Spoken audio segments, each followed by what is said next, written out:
From Studio A at the USC Annenberg School, this is Sasha Guntu, your host from the Paradigm Podcast. Please welcome our guest, Dr. Albert Skip Rizzo. Dr. Rizzo is the Director of Medical Virtual Reality at the Institute for Creative Technologies, as well as being a research professor within the Department of Psychiatry and the School of Gerontology. Welcome, Dr. Rizzo. Well, welcome, Dr. Rizzo. Thank you so much for being with us today. Just to start off, could you go ahead and introduce yourself and tell us a little bit about your background, as well as what got you into virtual reality research? Well, my name is Skip, and I'm a clinical psychologist by training. I came to USC in 1995 after working clinically in brain injury rehab, and at that time we didn't really have a lot of computing and so forth.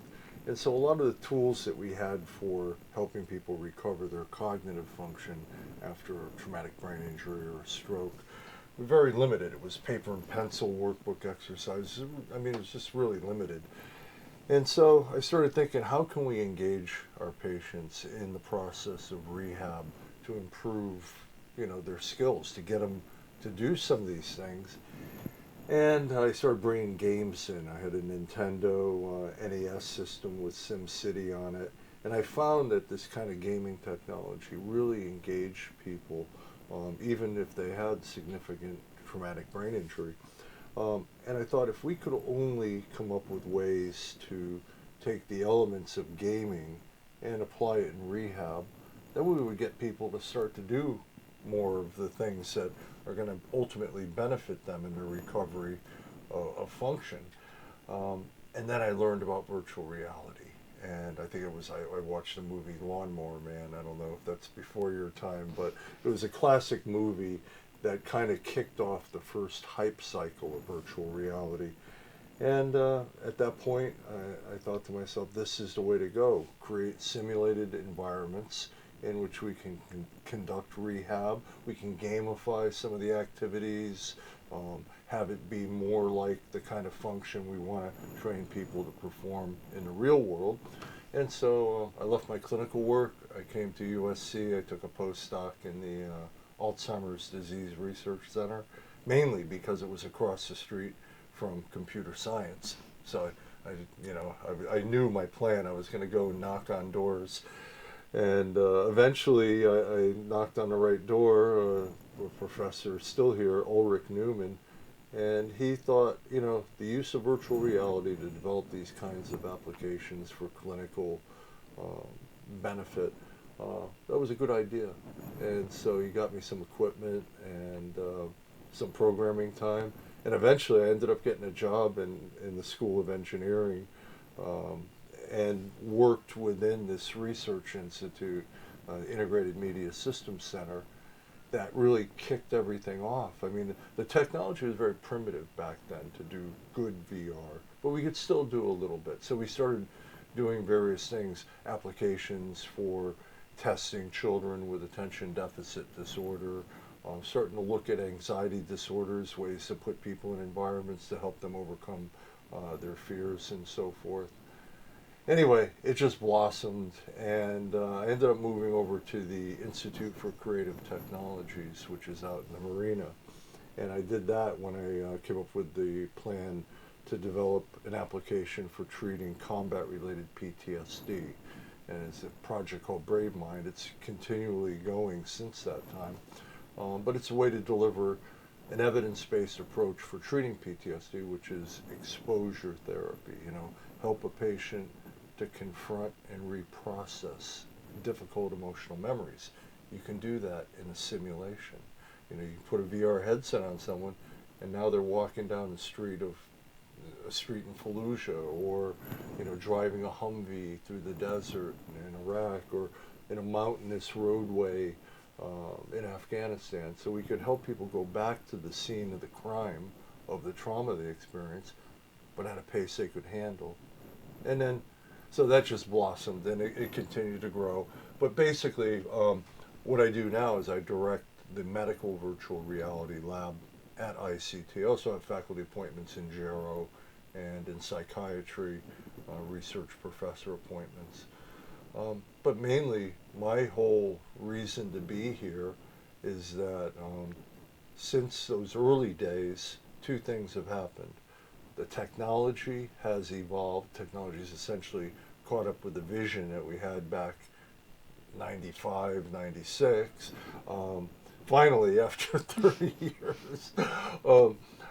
And the science has evolved. That's something we've been kind of, I don't want to say a leader, but we're up there with some of the labs around the world in terms of generating the research to document the efficacy of these kinds of virtual reality simulation tools for improving healthcare. So whether it's PTSD or attention deficit or developing applications for adults with autism or game-based physical therapy rehab, using virtual humans with AI to serve the role as a virtual patient so that a novice clinician in training can practice their clinical interviewing with a virtual character, virtual patient. So anyway, that's the long story. I can go into details on anything you're interested in. But basically, I was very lucky that the work I was doing at the time, frustrated me enough to want to come up with a different way, a way that I thought would make the work better, make the rehab better, make the clinical care better. I got lucky. The technology, followed along. Mm-hmm. Thank you for sharing. That's really interesting how you started out in this field, like treating people and seeing the gaps in the rehab care and finding ways to integrate technology into that to kind of fill those gaps. You mentioned the Brave Mind, like virtual reality exposure therapy for PTSD patients. So I was hoping you could maybe talk a little bit more about that and maybe what a typical session looks like for those patients. Mm-hmm. Well, what we do, you've got to think about VR as basic simulation technology. So what we do is we follow the evidence-based approach of exposure therapy that had traditionally been done in imagination. You ask the patient to come into your office, close your eyes, imagine the trauma, and narrate your experience. Tell your story about what happened to you. Very hard for a lot of people. Essentially, you're asking them in therapy to do the thing that for, months, years, decades, they've been avoiding doing, and that is mentally confronting the traumatic experience, going through it in their head. Sometimes it overwhelms them and they ruminate and they have a lot of problems, but for the most part, one of the cardinal symptoms of PTSD is avoiding thinking about the trauma or going to places that remind them of the trauma. So this exposure approach has been around since the 70s, basically, but it's always been done in imagination. Like I said, close your eyes and imagine a trauma and narrate what you're seeing in your mind. And you don't know how well somebody is engaging with that trauma memory, because the active ingredient here is to engage with it, have an emotional response, but to continue to go through that process.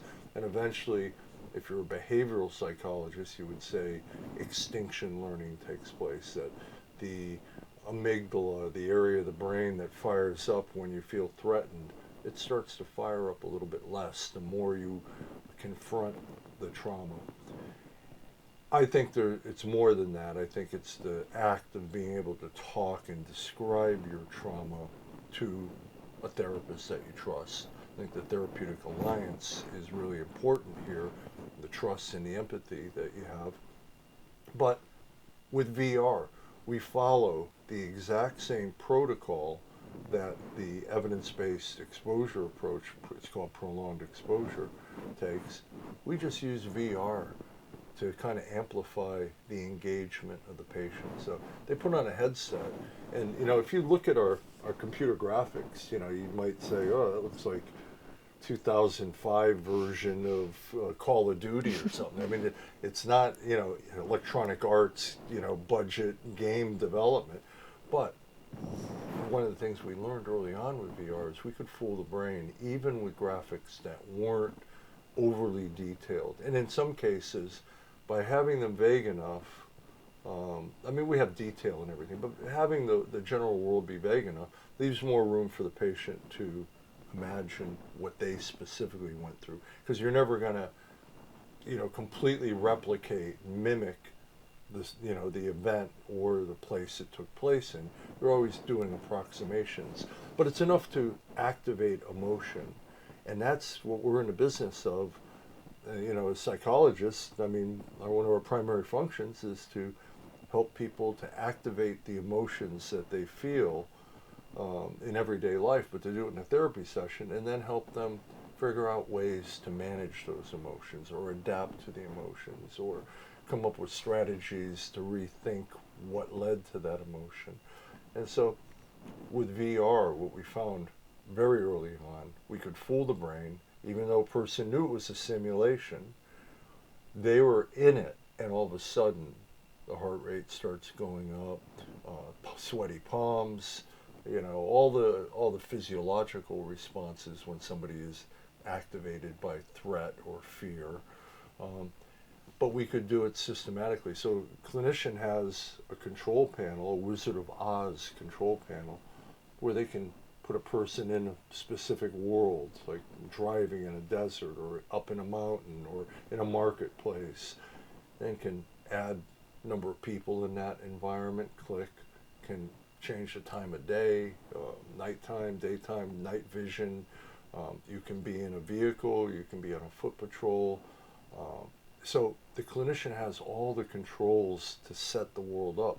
And as the patient narrates their experience, they can also hit controls that make that jet fly over at that time when the patient's saying this jet flew over and then a bomb dropped and it blew up about 100 feet from where I was. Click, bomb goes off. And this reenactment is co-construction between the patient and the therapist. Engages patients in ways that, you have to be well trained as a clinician to deliver this therapy. I mean, these folks are delicate. I mean, it's not easy therapy. So you're going to be well trained, but you're always trying to push them to go a little further and to experience more. And as they do that, eventually the fear, the anxiety extinguishes or diminishes. At the same time, the person starts to feel empowered. They're able to, first off, they're able to talk about things they haven't talked to anybody about, not even their family members. They don't want to burden their family with, the nightmares of their war stories. But they feel empowered that they were able to overcome something that was challenging. And, in good therapy, where you see good outcomes, they want to go further. They want to dig deep. And we've done a lot of research with this, and there's a lot of independent research with BraveMind by other labs that concur with our findings. But one of the key findings most recently was, in advance of the study, we predicted that people that had PTSD and comorbid major depression, these are people that are depressed and freaked out, basically, very hard population to deal with, and particularly with this kind of therapy where you're trying to get the person in imagination to pull it up and engage emotionally. It's really hard. But we predicted that VR would outperform traditional evidence-based therapy with those combinations of symptoms. And in fact, in our pre-planned prediction before we ran the study, that was one of the primary outcomes. So this actually moves us towards a little bit further on the path to a precision medicine approach, where you want to look at the unique symptoms of an individual. Diagnostic category is kind of important, but you want to look at the symptoms and customize the treatment around the various symptoms. It's kind of a trans-diagnostic approach. And that's where I think we're at with this, is that we know we can activate emotion. We know we can get people to talk about their experiences. We know that it's sufficiently real to do all of these things. And so for patients that would come in that were, that obviously have PTSD, but also are pretty damn depressed, This would be the favored treatment. We recommend this over the close your eyes and imagine it. Now, the close your eyes and imagine it, traditional method, it still works with a lot of people. And maybe that's something you would recommend for some people that, oh, I don't want to do this VR thing. I don't. Fair enough. You've got this other thing. You always want to present patients with options, and you want to empower them to be a participant in decision making about their therapy up to a point. I mean, you want to give them good clinical advice about what the benefits and negative sides of any treatment, but you want to engage them in a way where they're a partner in their own therapy. And I think that's what VR affords us. It gives us that opportunity to do that. And with this particularly difficult diagnosis, now, I don't want to prattle on too much about this, but the work has expanded dramatically from Iraq, Afghanistan, combat-related PTSD. In 2016, 17, we started building military sexual trauma experiences and ran a safety and feasibility trial, and that found no adverse effects and, in fact, clinical and statistically significant gains. So that now is becoming another part of the work, not just for military sexual trauma, but for civilian sexual trauma. I mean, just a horrific problem that needs new solutions. We're also working with a development team in Ukraine, and they're developing content that's more relevant for Ukrainian warfighters and civilians that are going through the hell that they're obviously going through, as well as working with a good colleague in Israel to build out an application that would be useful for Israelis as well as Gazans. If the Gazan healthcare system gets resurrected, it would build out all the content needed for that. So it's really satisfying to to start with a very basic premise, build it out, start to test it, get good results, continually evolve it, and then spread it out to other sources of trauma. I mean, I would make the off-the-cuff prediction that probably 60 to 70% of all problems that clinicians see in therapy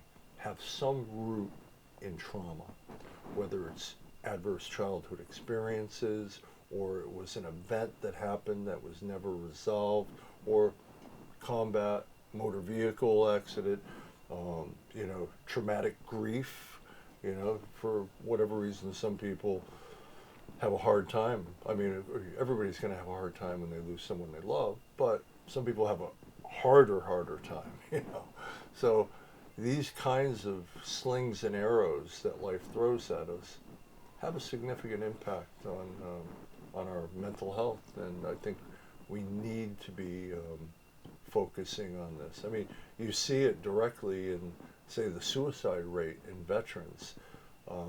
You got to put it in context. Since 2001, 4 times as many military personnel have killed themselves as have actually died in the wars. It's something like, I think there was 7,000 in combat deaths and over 30,000 suicides since then. So you can see. It's a crazy number. Yeah, it's shocking. So these are the areas that I think we need to turn our focus when it comes to looking at advanced technology for engaging patients in their therapy.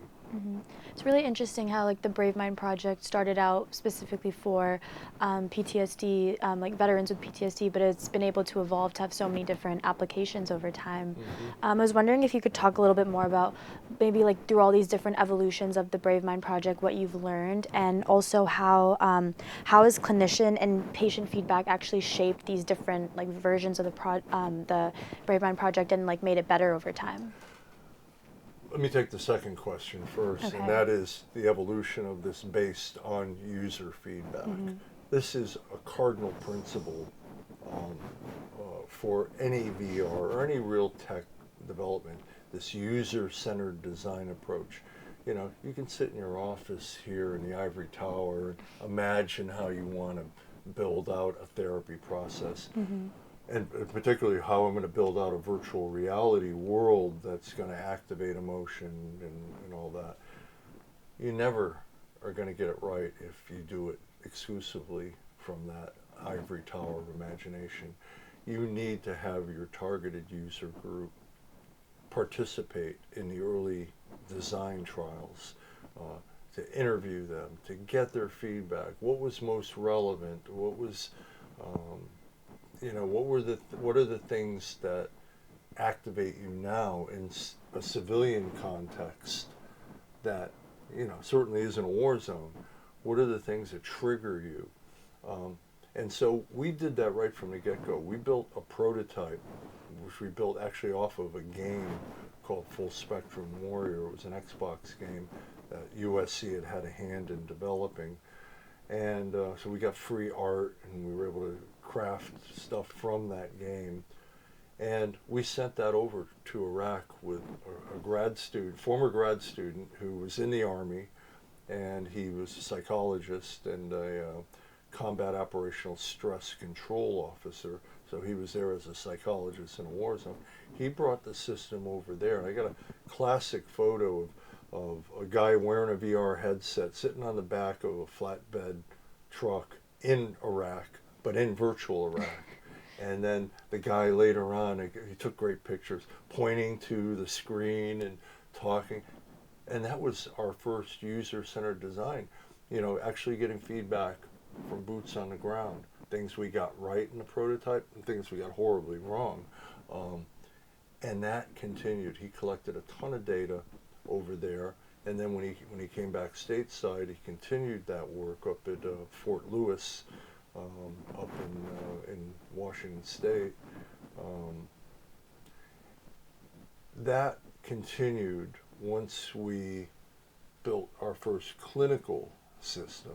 Limited version, we didn't have a lot of funding, but we were able to build enough to be able to get it so we could run clinical tests. But we set it up at Camp Pendleton or the Naval Medical Center in San Diego, Walter Reed. And then the feedback started coming from actual patients. The people in Iraq were just boots on the ground. Some of them may have had PTSD, some of them, might have got there the day before.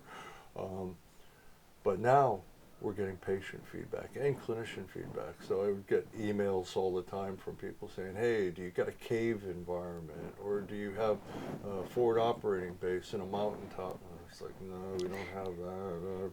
We write it down. After 3-4 years of doing this, I had a laundry list of stuff we needed to build, and then we got funded again to evolve, because we'd already gotten good clinical outcomes in published papers and stuff. So we started building from the list, and we went from 4 unique worlds to now about 17. Different Afghan village, marketplace, Iraqi marketplace, industrial zone, so you could put people in all these different spaces and then make all the stuff happen. So it's essential, and we still collect this feedback, because we know, it's a never-ending kind of a thing, because people are going to always come up with new ideas or new experiences that we hadn't accounted for. The challenge is, do we have the funding to continue to build it and update it and everything else? Right now, we're converting everything to run on a Meta Quest, which, is a whole different set of challenges from building content. It's adapting it to a lower cost but superior head-mounted display. So you got to raise money for that, and then we want to put some of our money also into evolving the sexual trauma content, which just got a big makeover as well.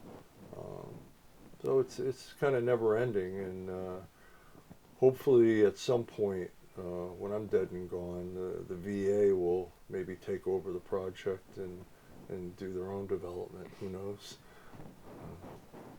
That's really interesting how you guys have from day one, you guys were integrating users and actually sourcing that directly from people in Iraq to make sure it was the most authentic version of the project that it could be. That's really cool to hear.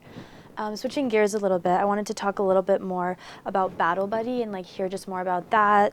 For example, just like if you could like give a kind of overview of what it is, as well as talk about how you came up with the idea of having a virtual human companion for suicide prevention and what the thought process was there and the different avenues you guys took to explore that. Sure. Let me just preface it by saying, we're talking about the military apps, but we do a ton of stuff for kids with attention deficit, people with autism, physical therapy with your grandmother. We do a lot of the non-war type stuff. But to address the point I brought up earlier about the suicide issue, well, the VA put out a call for proposals a few years back, asking for novel ideas and applications to help stem the tide of suicide in veterans.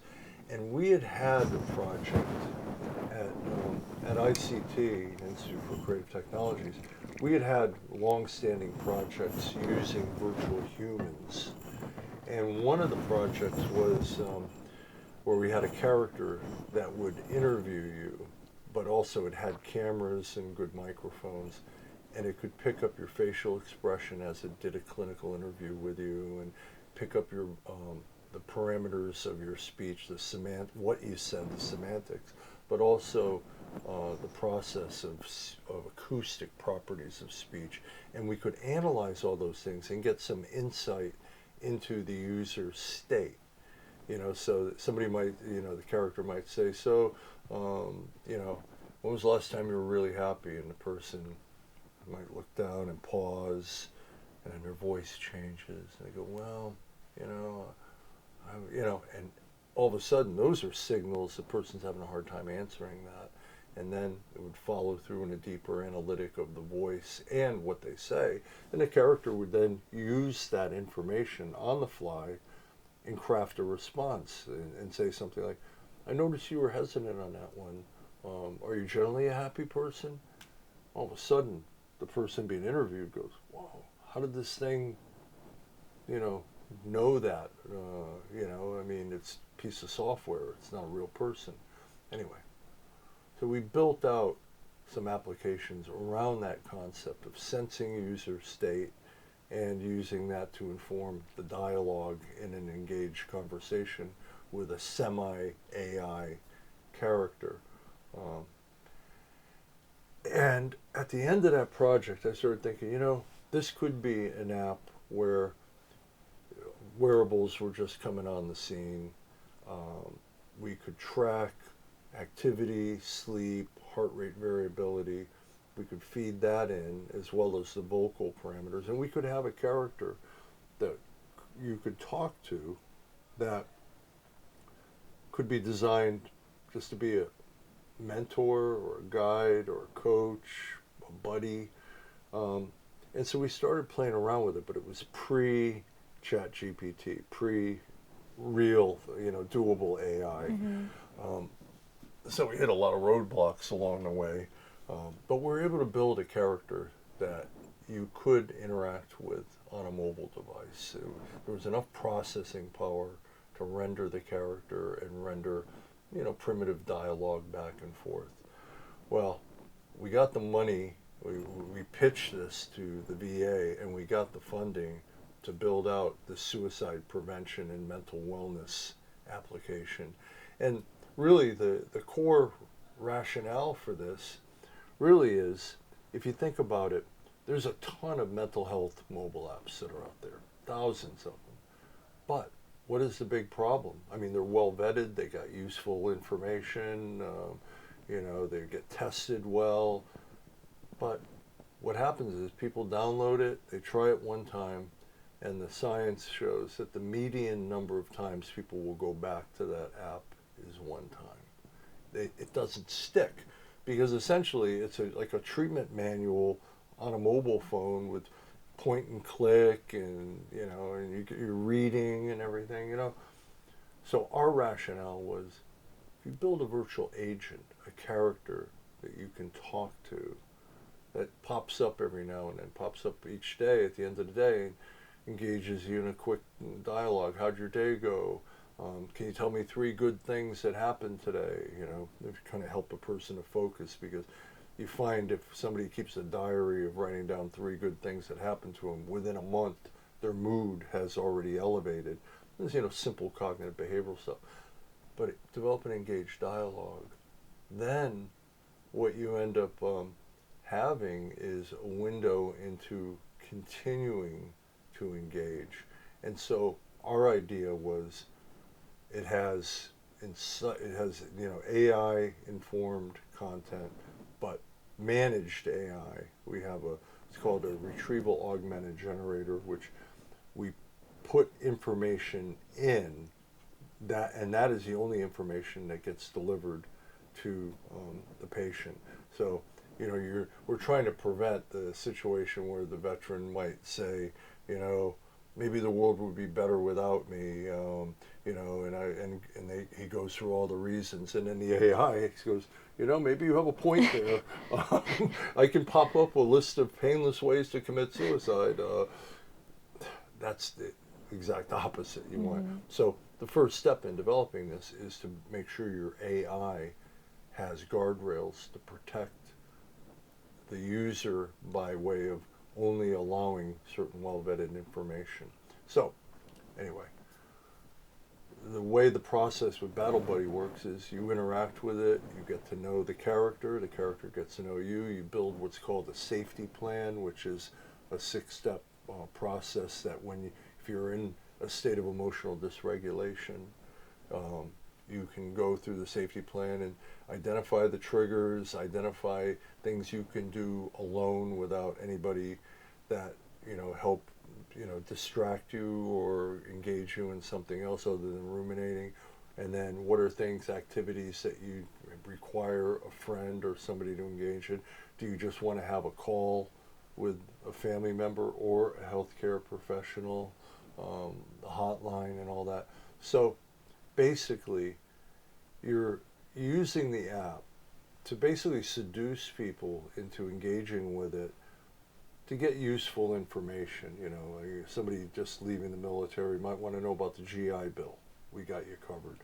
You can ask it, and it'll go through and point out and help you fill out forms. All that. So it becomes a useful tool like Google Maps, on your phone, which I couldn't live without.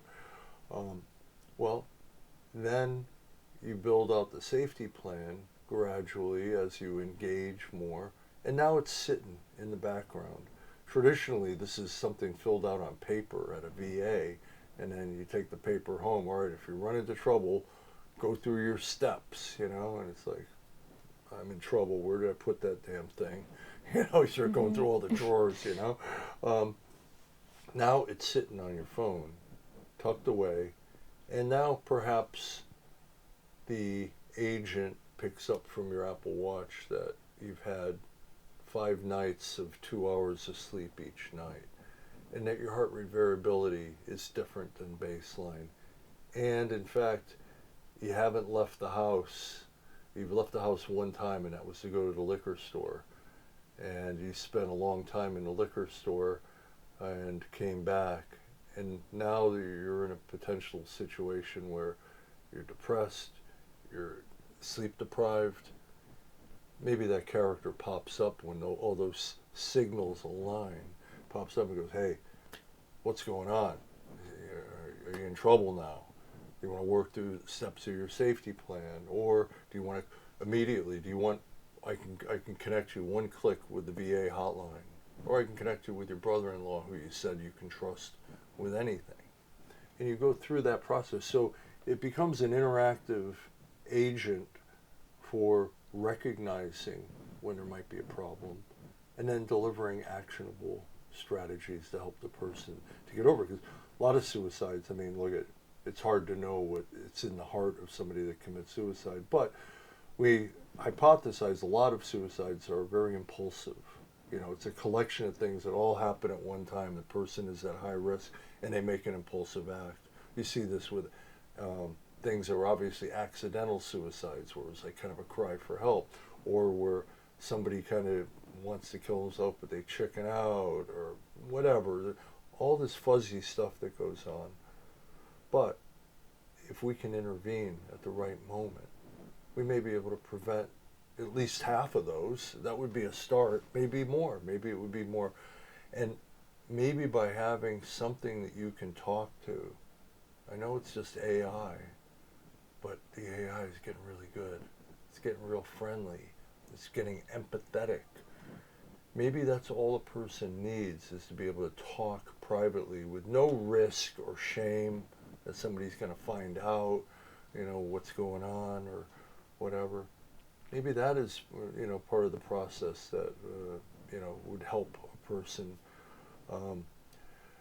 Anyway, so this is, we've built out the core components of it, of Battle Buddy, and now we've licensed it to a nonprofit veteran organization called Soldier Strong, who's now brought in an AI company that really gets the concept and the safety requirements. So we built this out probably for 4 months. I have been beating on this thing on my phone, trying to get it to give me bad information or to tell me, to take a long walk off a short pier or something.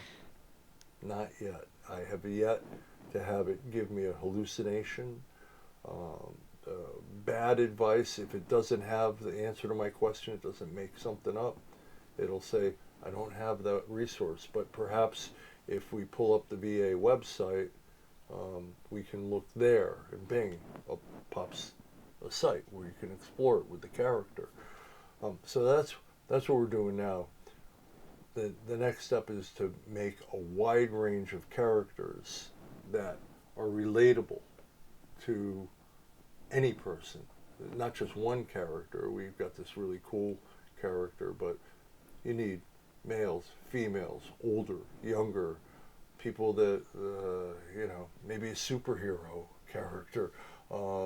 Maybe somebody wants to talk to their dog. Maybe they want to, if they're narcissistic, maybe they want to scan their face. All of a sudden their avatar pops up. So it's like they're talking to themselves or talking to their conscience. Or take a picture of their mother or their wife or their kid, and the avatar automatically pops up. So those are the kinds of things. That better vocal assessment when you're talking to the character, because I really think the voice is sort of a window into the soul. You can really tell if you have a good baseline sample of someone's voice. You can detect significant differences that might belie that they're under stress or depressed and so on. So that's where that's going. But the really neat thing, and this is where, just like Brave Mind, this is what hooks me on this work, is that there's no wall. That I've already been working on a maternal health application using the same software architecture, so that, and I've got a buddy that's working on an application for parents who just found out that their kid was diagnosed with autism and they don't know where to turn. We've got all of the Autism Speaks, a nonprofit, all of their content built into the AI. And so, you can go on there and say, I don't even know who to talk to. I don't even know what autism is, Okay, I got you covered here. Here's steps here. Autism Speaks has a program called the First 100 Days where it can walk you through all that. I can pull up the first day. Let's see what they got this, and it's all that. The maternal health one, this is one I think really cool, is you find out you're pregnant. Now, it's particularly for women that don't have a lot of healthcare resources. First off, it's a fact getter. It can help you understand pregnancy, understand the healthcare needs you're going to have, the transition your body's going to go. So you build this relationship back and forth that fills in gaps that you might not have resources to access in the real world. Meanwhile, the agent, the character in the software, it's all this stuff is being logged. It remembers everything you ever say to it and categorizes it. So then you give birth, and all of a sudden you run into trouble. You're not feeling attached to your child. You're depressed. You're having feelings that to you and your former self are almost shameful. You can't tell your husband. He'll think I'm an unfit mother. You can't even tell your mother. And women going through postpartum depression like this that don't have someone to talk to reflect with, to get advice from, to get resources, to get encouragement that this is relatively common. 1 in 4, I think, women go through this. Well, now you've got this agent that knows you from 6, 7, 8 months of discussion during the pregnancy and engagement that way. All of a sudden, it's got your history. It knows, kind of knows you. It knows how you talk about things. Bing, it's right there. And, again, the motive is not to replace real live people that, that's part of being human, connecting with real people, but to fill in the gaps when people are either ashamed or they don't have the resources, or there certainly are not enough mental health resources available for all folks that need it. This is to fill in those gaps where they aren't going to get any help otherwise, and that's the exciting thing about this work. A lot of times people say, "Oh, you're building a virtual therapist." No. We're building healthcare guides, support agents. Maybe someday, people are already claiming it's feasible to build a virtual therapist. I still feel like the connectedness, that therapy is more than just a set of techniques.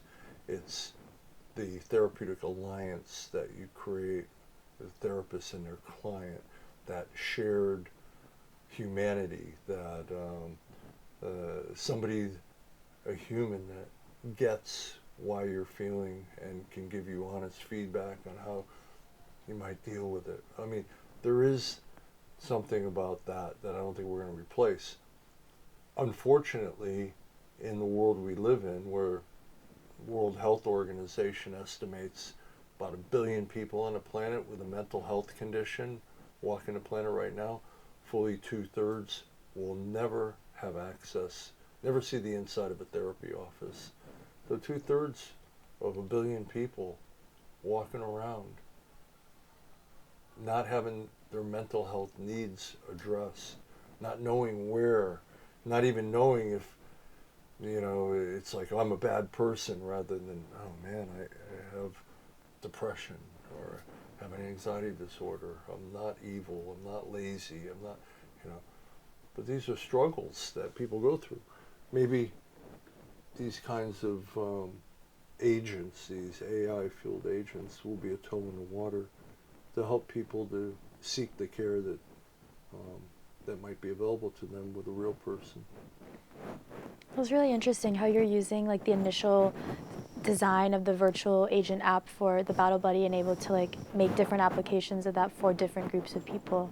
And I remember you were saying earlier that you also do a lot of work outside of just people within like the military context, or work for patients who are veterans. So I was wondering if you want to touch on any other projects that you've worked on or want to work on in the future. Yeah, well, I've been doing work with childhood disorders.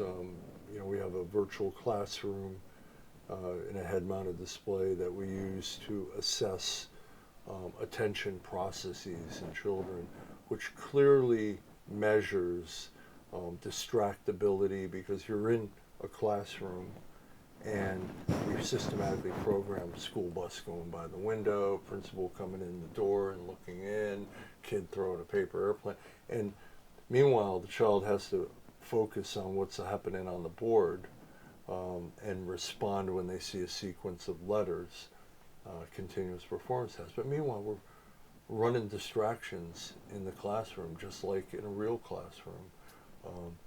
Well, in that situation, not only are we measuring how well they stay focused on the task based on their performance, but the VR headset allows us to track head movement.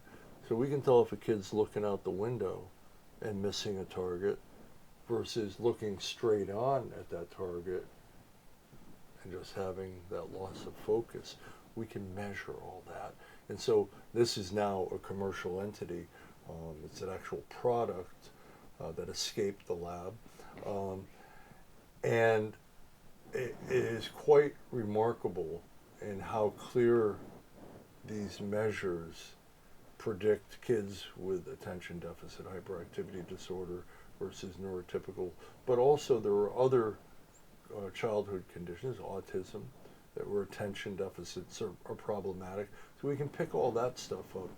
But I think the the key thing here is that we're coming up with more precise measures so that a clinician can say, all right, this kid is more distractible than loss of focus. Well, it's called attention deficit hyperactivity disorder for a reason. You've got inattentive type, hyperactive type, and mixed type. Well, one thing we found in our research is that, first off, little boys are diagnosed, I think, 4 or 5 to 1 compared to little girls. But in our research, what we're finding is that while little girls may not manifest the hyperactivity component as much, they're manifesting the inattentive component. So they sit there and miss a lot of targets, but a teacher wouldn't point to him and go, I think that kid has ADD. You know, you better go to the parents and get a neuropsych evaluation. A lot of little girls fall under the radar. They aren't detected because of the blunt tools that we have for assessing performance. Now we can measure that. So I'm very hopeful in that one. Another one is with autism.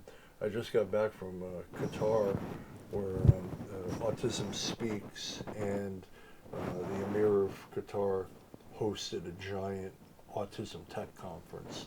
And aside from just seeing a lot of great applications, ways that you can sense a child's behavior and the sensory cues and predict if they're going to have a meltdown in the next 5 minutes, all kinds of really good stuff. I presented on some of our work with cooperative play in VR, but also back to the virtual humans, a job interview training system for high functioning folks on the autism spectrum. And this is one where, these are folks that, a lot of times they may seem a little odd, but they're brilliant and they're very capable of doing the job. But they have difficult time in social interaction for whatever the reasons, and so they don't feel confident going into a job interview. So we built out this job interview training system with multiple characters, different backdrops, characters that could be made to be nice, neutral, or nasty.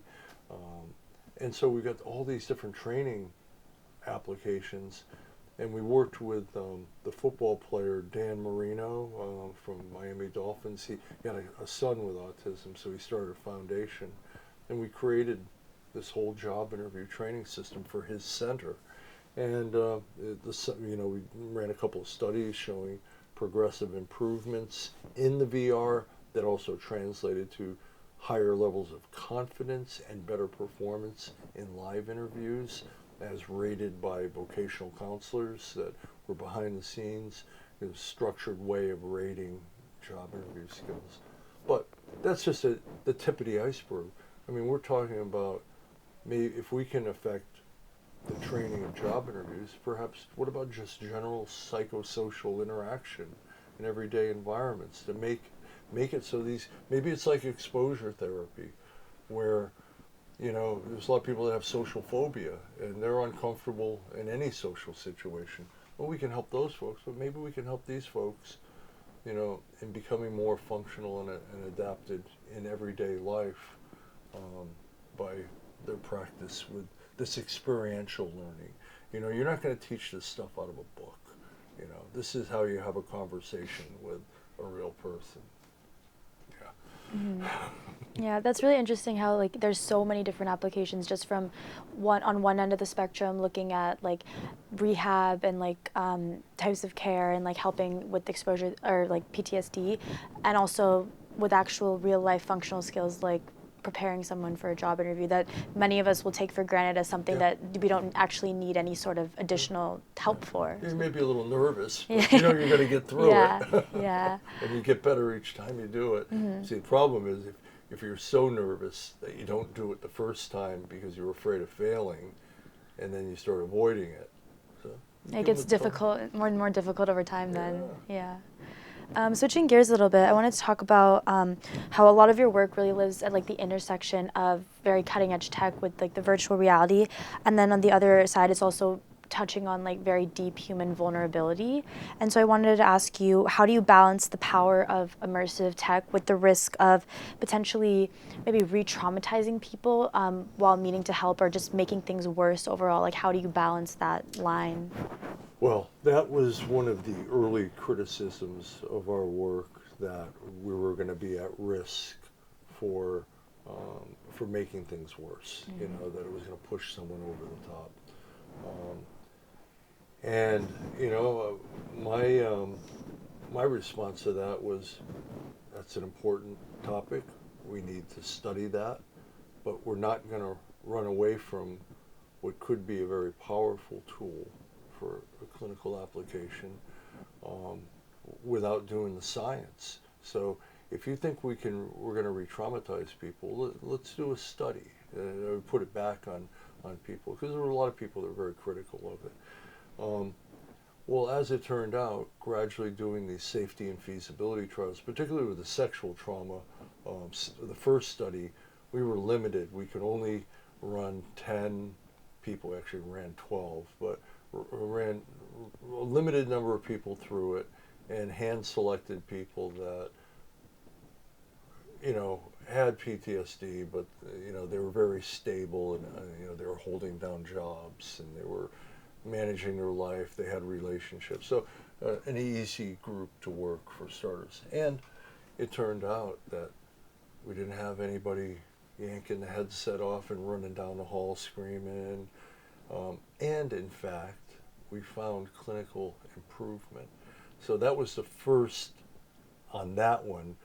And now, was that sexist that they didn't worry as much? We didn't have to do a safety feasibility trial with men from combat PTSD, but our funders made us do it with women. Actually, it was a couple of men in our trial as well for the sexual trauma. I guess the sexual trauma is a more personal type of trauma, so that was part of it. But anyway, so along the way, and the same thing even with the combat, even though we didn't do safety and feasibility, we did small sample studies at different clinics with well-trained clinicians who'd been working in trauma sometimes for decades, and knew that, yeah, it's hard medicine for a hard problem. You want to push your patient to engage, but you know how far you can push, you know, and when to pull back. And so consequently, because of the well-trained and expertise of the clinicians doing it, we didn't have any. The worst thing that happened was maybe somebody got motion sick. You know, they got cyber sick, and they had to discontinue. And that's fair enough. That does happen to 10-15% of the population generally. So you do take it slow. You monitor for these things particularly. You have exclusion criteria. You don't run people that have epilepsy, you know, things like that. But the re-traumatization, I don't think it's happened. People have done what they call deterioration analyses, and that is not looking at the number of people you helped, but look at the people that either dropped out or achieved no benefit or got worse. And in those studies, the VR, anxiety, and PTSD work shows no difference in negative outcomes compared to any other active treatment. So it's not worse than normal therapy, which, you know, has a certain number of effects that might not be as desirable, but you try to minimize them. So you have that, and you have a big study done down in University of Central Florida, independently done with BraveMind, where the researcher tracked down people that left therapy before completing it, tracked them down a year later, and did a clinical interview assessment of their current status a year later, and compared it with when they entered the original study, and found them no different, no worse for wear. It wasn't like the therapy affected them and they went downhill. So, I mean, this is how we collect data. I mean, I can't say with 100% certainty that an adverse event wouldn't happen, but so far the data isn't supporting that this is a common occurrence, if at all. So the idea of re-traumatizing in the hands of a well-trained clinician, hard medicine for a hard problem, but I don't think that risk is really high at this point. Mm-hmm. Now, people find other reasons to be critical of applying technology, that it's too complicated or it's expensive. Well, those are also fading in the past as well, because we know you can get a Meta Quest headset for $300. It's not like the old days where it was $20,000 for a pair of computers and expensive headset and tracking system. Now these things run out of the box in many cases, Mm-hmm. and so now the barriers to adoption are clinician awareness and clinician training and how to find the wide variety of clinical applications that have been built and are out there and available. I get emails all week, people saying, "Hey, I've got a patient with this problem. Do you know a good application?" And it's like, oh man, I could spend my whole week giving advice. I try to keep up with it, but I think what we need to take care of that problem is like an Amazon of clinical VR applications where I can punch in the symptoms of a patient and the AI in the background will pop up. Oh, sounds like your patient may have ADHD, but with some trauma focus element in the mix. Here are 15 programs. I can go through which ones have actual research, which ones have good Yelp reviews by other clinicians, which ones have easier ratings for learnability, stuff like that. And that is when I think clinical adoption will blossom more, when we make it easy to track down the programs and also easy to deliver. There are people and companies. One company I consult with, Ubiquity VX, and they're working on software to deliver VR from a browser-based approach. So, a clinician can send a link to the user's headset, they click on it in VR, and now they're in that world regardless of what headset they're using or the origin of the software. It becomes generified, if you will, to promote access. And this is the next step. In productization, it's fundamentally different than what you do in a university lab, where you test out ideas, you build prototypes, and you run some studies. Now, when you talk about a large marketplace and productization, now you've got to be able to more rapidly author, customize, update, make available, provide training. Products are different than cool ideas that you generate in a lab. Building upon that, how do you go about the process of finding clinicians because you said it was a very extensive training process and clinicians they must have the proper background in order to administer any sort of virtual reality therapy. So how do you go through that process of finding them, training them, and just putting the technology you're creating out into the world so that it's actually reaching the right patients and the right populations? Well, with the PTSD stuff, we immediately formed a partnership with the VA. Mm-hmm. So VA hospitals all over the country have the software. And I go around with a master clinician, somebody who's every day treating folks and has probably seen thousands of patients over the years using VR. And we go to VAs and do 2-day trainings.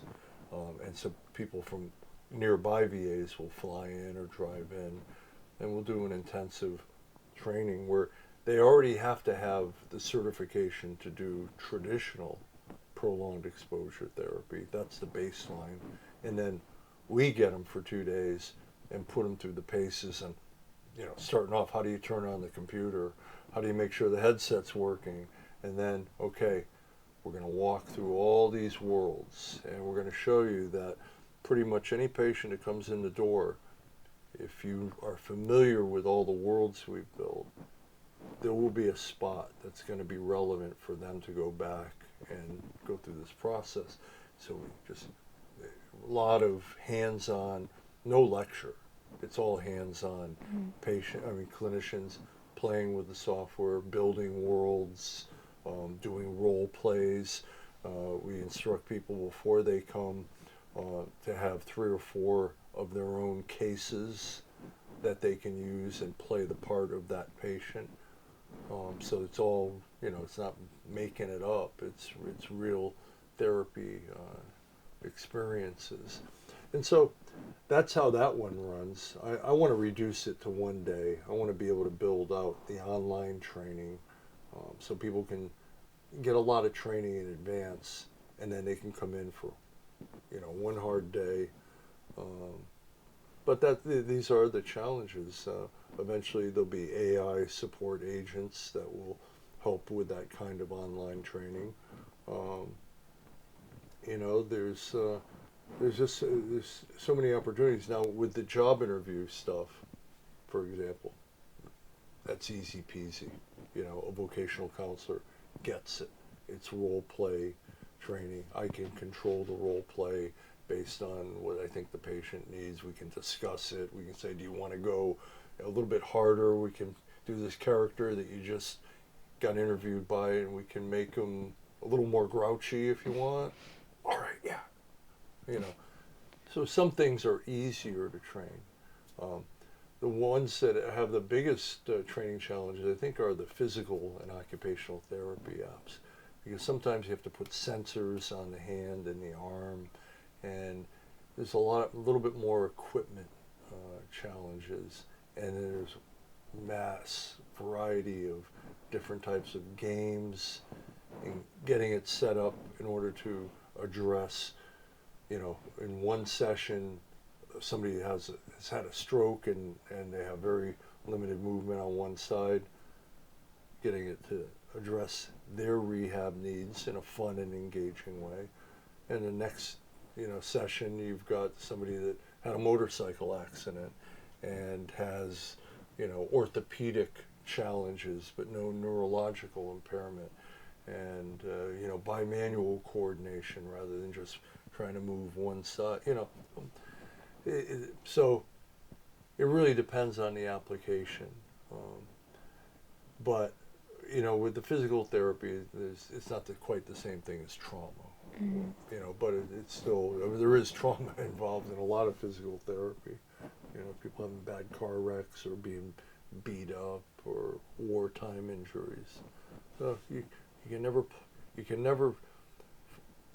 never really take trauma or consideration of trauma out of the mix, because a lot of bad things happen to people, and it's not just the physical wounds. Mm-hmm. Yeah, that's very true. Everything is very integrated. Moving gears a little bit, if we were to imagine a future where tech and mental health were fully integrated in an equitable, ethical way, I was wondering, what would that look like to you? Oh, man. Well, first off, we have to revolutionize the system we have in America. And, is a problem with healthcare, is the cost of healthcare, is it because it's costly to have all those humans? Is it more costly to treat illness rather than to focus on preventative? So a revolution in our healthcare system with different focuses, to focus on where can we use technology to maximize the input of one therapist to address the needs of many, or to at least promote outcomes by having some level of AI interactions where patients can do things on their own or at home, but have some level of surveillance, maybe from the AI or from sensors to pick up that it's being done right. Um, so I think technology will be one of the key elements for making healthcare more equitable across a wide range of people, because you don't always need a therapist or a clinician or a doctor at all times. Maybe you see a doctor once and your AI doc can monitor things, your Fitbit, Apple Watch, what you say on the phone, all that. And if all of a sudden it gets a little shaky, then you call the live doctor, and live doctor, does whatever they do. But maybe we can begin to serve more people and reduce the costs by having AI, autonomous approaches. I mean, everybody's worried about this when it comes to factory workers being displaced, or long distance truck drivers being replaced by AI or whatever. Maybe this is an area where we can do some human good. So I think that's one. I think taking a more preventative stance towards preventing illness. And this is where I think social media pretty much created more problems than it solved. You know, I'm not going to get on a rant about this, but I think we need to change our culture in a way where people have concrete examples of the benefits of preventative care, of monitoring, like the application for maternal health, birthing buddy, if you will. There are so many low-income single women that go through pregnancy with the only social support, maybe their mother or their sister, or maybe no one, or maybe an abusive husband. Well, maybe this is one of those vectors where we can make the case that you're going to have less complications at birth or after birth if you're aware of certain preventative healthcare things. Simple things like getting a certain amount of exercise, maybe, of course, staying off the booze, adjusting your diet, all the, some of the basic things that sometimes people without middle class or above resources, they don't have access to. So that could be a preventative approach, so that we're not necessarily fixing problems after everything's broken, but preventing things from breaking in the first place. Mm-hmm. Yeah, thank you. And then just wrapping up with my last question here, what advice would you give to students who want to build socially responsible tech, so like tools that don't just work, but that actually help people lead better lives the way that you've been doing?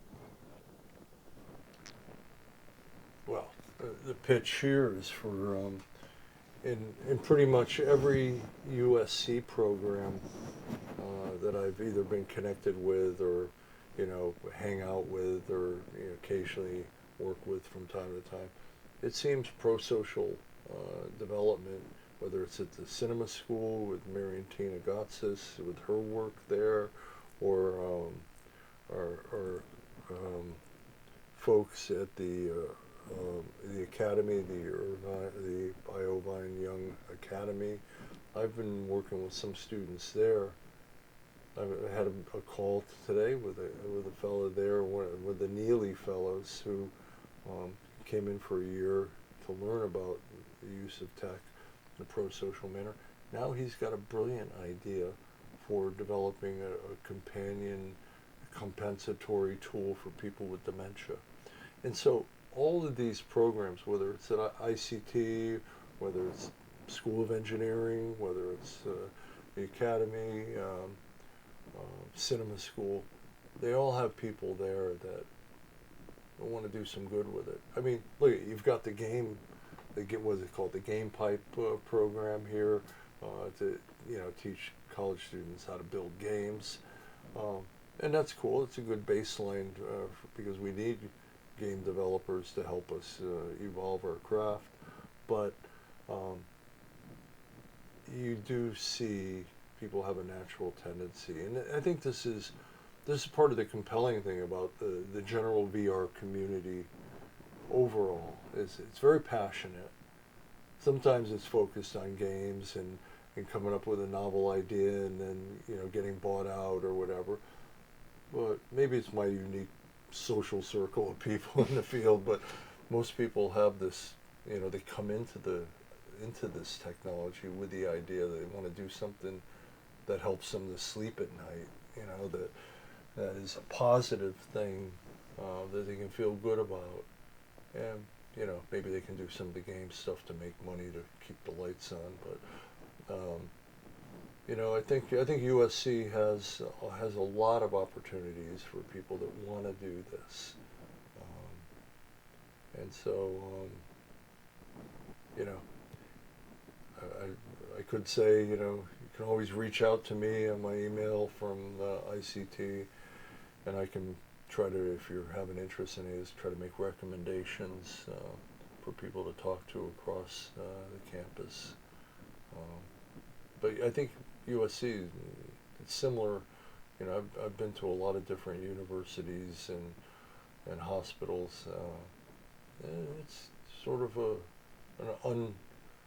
an under the radar movement that people want to use this technology to make a difference for people, and hopefully they can make money doing that too. But motivated by good. Well, Skip, thank you so much for joining us here today. This has been such an amazing conversation, and it's been so lovely to hear about all the amazing work that you've been doing. So I want to thank you again for taking the time. From Studio A at the USC Annenberg School, this was Sasha Guntu, your host from the Paradigm Podcast. You can find us on YouTube and Spotify. Thank you for listening.